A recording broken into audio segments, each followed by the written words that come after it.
good morning. This is Dr Bharat Agrawal. I am pulmonologist and intensivist at Radhakrishna Hospital, Vardhaman Nagar, Nagpur. Today we will be talking about pulmonary arterial hypertension. Pulmonary arterial hypertension is little bit of underlying disease and it doesn't cause any direct harm to the patient. And there is a very general lack of awareness regarding this disease in the society. So pulmonary arterial hypertension is increased blood pressure in the vessels of the lungs that can be secondary to lung issues or the heart issues.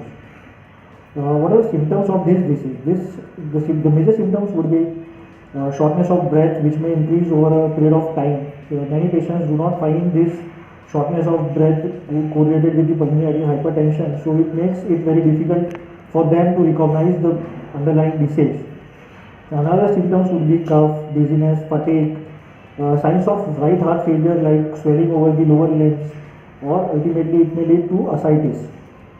Another symptoms would be cyanosis, fatigue, dizziness, syncope, which may lead to causes syncope in general.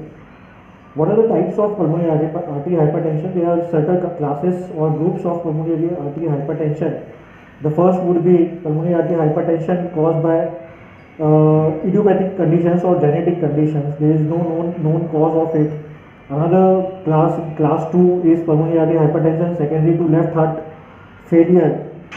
Third class is pulmonary arterial hypertension caused due to chronic lung diseases like idiopathic pulmonary fibrosis, diffuse pulmonary parenchymal lung diseases, or COPD or chronic asthma.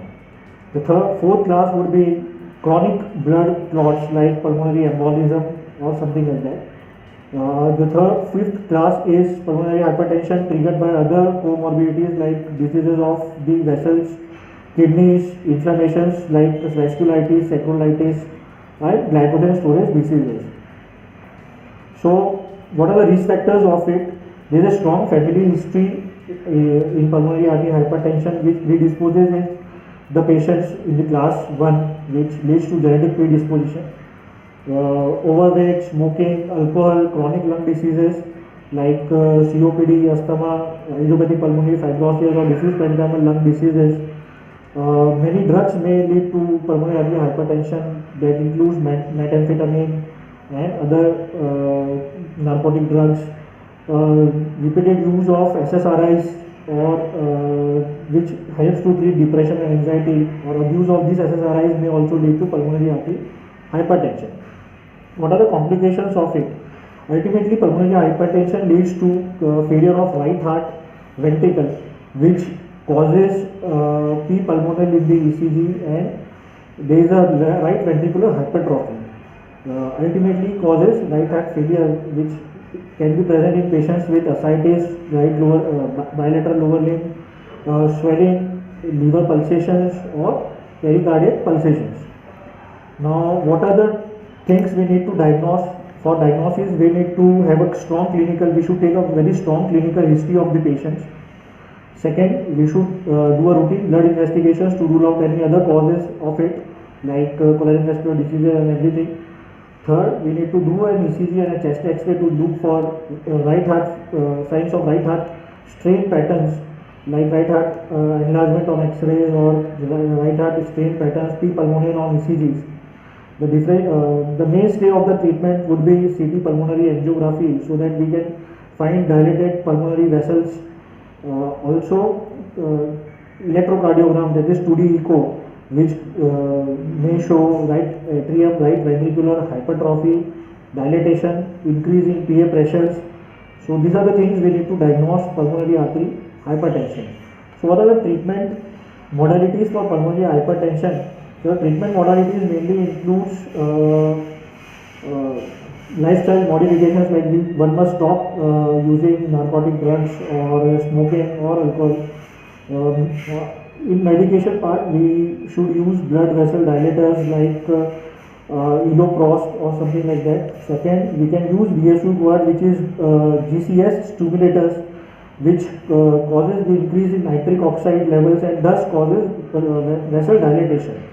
Another group of drugs would be endothelin receptors antagonists, which includes bosentan, ambrisentan, macitentan.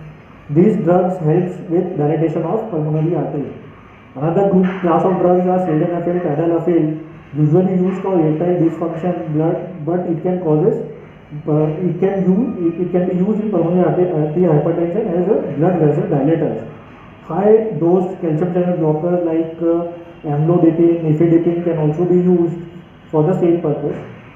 Diuretics should be used routinely in patients who have right heart failure along with pulmonary arterial hypertension. Digoxin to help function heart better, and oxygen therapy. The baseline of the treatment would be to treat the underlying disease by which pulmonary arterial hypertension is developing. Certain surgical aspects are also there. We can use atrial septostomy or transplantation of the lung. If the disease is chronic and is causing loss of trouble, hypoxia, then one can go for transplantation. So, considering pulmonary arterial hypertension, one must aware the general population regarding this entity. This is a very undermined disease. It should be given a due importance. Routine blood investigation, routine electrocardiography in patients who are admitted in ICU for a longer duration of time should be done to rule out pulmonary arterial hypertension. Thank you.